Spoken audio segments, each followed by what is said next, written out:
श्री रविंद्र सिंह भाटी। धन्यवाद माननीय सभापति महोदय। राज्यपाल के अभिभाषण के धन्यवाद प्रस्ताव में खेजड़ी संवर्धन, ओरण और गोचर के संरक्षण के संबंध में संशोधन प्रस्ताव प्रक्रिया की नियम 15 के तहत प्रस्तुत किया गया है। मेरा निवेदन है कि इसको स्वीकार किया जाए। बिल्कुल, आप ले लेंगे तो बड़ी कृपा होगी और जो बीकानेर में भाई मजबूत आवाज कर रहे हैं उनकी बात सरकार तक भी पहुंचेगी। राजस्थान युवाओं का देश है, मैं भी एक युवा हूं। अभी तक युवाओं के विषय पे काफी बात हो रही थी। विपक्ष कह रहा था कि पक्ष कुछ नहीं कर रहा, पक्ष कह रहा था कि विपक्ष कुछ नहीं कर रहा। अरे साहब, इतने सालों से पेपर लीक हो रहे हैं, आप बताइए तो सही कि आखिर जिम्मेदार कौन है? आज तक किसी ने जिम्मेदारी ली क्या? अभी तक पेपर लीक के उस दंश से निकले ही नहीं थे, पेपर लीक के उस दंश से निकले ही नहीं थे कि ओमर सीट का एक और प्रकरण सामने आ गया। अरे साहब, उन युवाओं के भविष्य के साथ खिलवाड़ आखिर कर कौन रहा है? एक के बाद एक।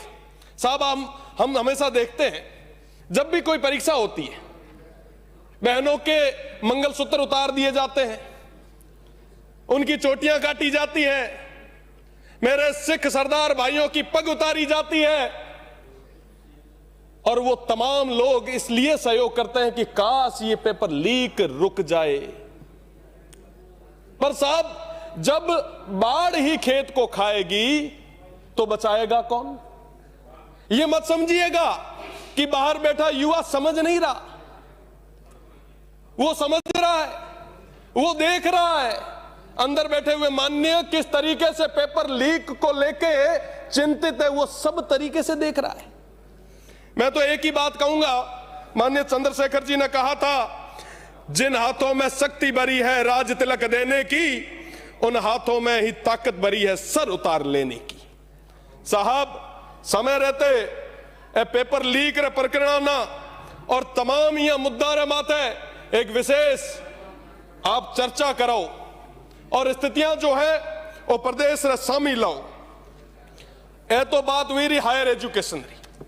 अब मैं आता हूं हमारे स्कूलों की। थोड़ी देर पहले स्कूलों पे चर्चा चल रही थी, स्कूल्स की बातें हो रही थी।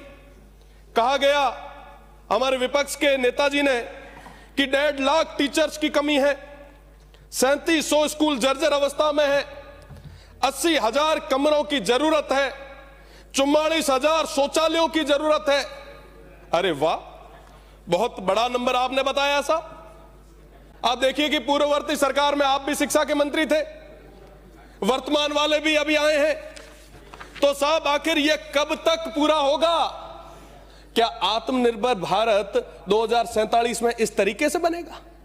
आज एक प्रतिष्ठित अखबार में एक खबर छपी, अफसरों को हाई कोर्ट ने कहा कि शर्म आनी चाहिए, छात्राएं पानी नहीं पीती क्योंकि स्कूलों में टॉयलेट नहीं है। हम आजादी का अमृतकाल मना रहे हैं और दूसरी तरफ हमारे स्कूलों के हाल क्या है? मैं दावे के साथ कह सकता हूं, यहां पे बैठे तमाम जितने भी माननीय सदस्य हैं वो सरकारी विद्यालयों से पढ़ के निकले हैं, पर आज के समय में उन सरकारी स्कूलों के हाल क्या है हमें समझने की जरूरत है। कहीं स्कूलें गिर रही है, कहीं मासूम बच्चे इस सिस्टम की भेंट चढ़ रहे हैं और हम सब मुख दर्शक होकर बैठ रहे हैं। बाबा साहेब ने कहा था, शिक्षा वो शेरनी का दूध है जो जितना पिएगा उतना दहाड़ेगा। पर आज क्या हो रहा है?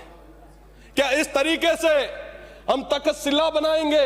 इस तरीके से हम नालंदा बनाएंगे? क्या इस तरीके से हम विश्व गुरु बनाएंगे जहां एक 12वीं की स्कूल में एक एक अध्यापक के भरोसे छोड़ रखा है? आज इस तरीके की स्थितियां बन गई है। हम गौरवमय अतीत की बात करते हैं, हम खुशहाल भविष्य की बात करते हैं, पर इन आने वाली पीढ़ी की बात कौन करेगा? माननीय, इनकी बात करने की जरूरत है। मेरा निवेदन है, पक्ष और विपक्ष से हर जगह एक चर्चा चलती है कि यहां पे सदन में बैठ के पक्ष और विपक्ष हमेशा ये प्रयास करते हैं कि सरकारी सिस्टम को कैसे कमजोर किया जाए ताकि कोई वंचित, पीड़ित, शोषित आगे उठ के ना आ पाए, कोई इस सदन का हिस्सा ना बन पाए। अगर वाकई आप चाहते हो कि हमारी तरह, हम सभी की तरह कोई ग्रामीण स्कूल से निकल के इस सदन तक पहुंचे, तो उस शिक्षा व्यवस्था को सही करना हमारी प्रायोरिटी होनी चाहिए। हम क्या कर रहे हैं साहब? शिक्षा की बात होती है, एक दूसरे पे हमेशा हम आरोप और प्रत्यारोप लगाते हैं। आखिर ये शिक्षा व्यवस्था सही होगी कैसे?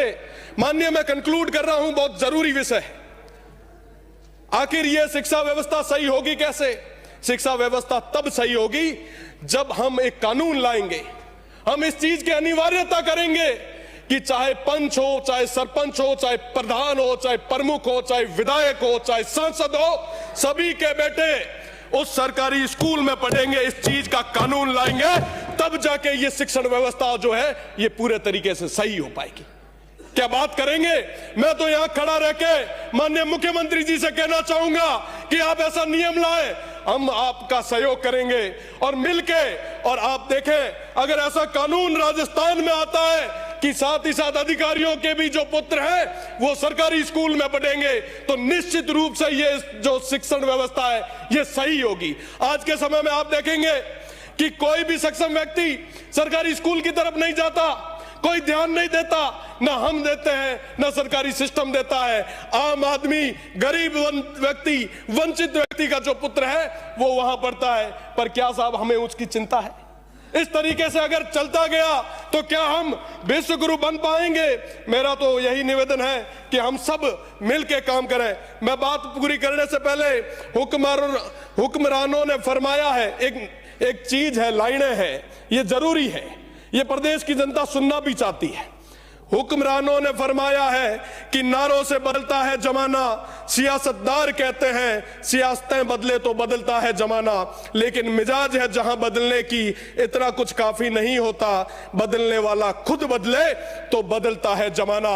मुझे लगता है कि ऐसे कानून की जरूरत है। हम सब मिलके, पक्ष और विपक्ष मिलके इस प्रदेश के लिए ऐसा कानून लाएं और हमारे यहाँ की शिक्षण व्यवस्था को, युवाओं के भविष्य को, इनकी नींव को मजबूत करें।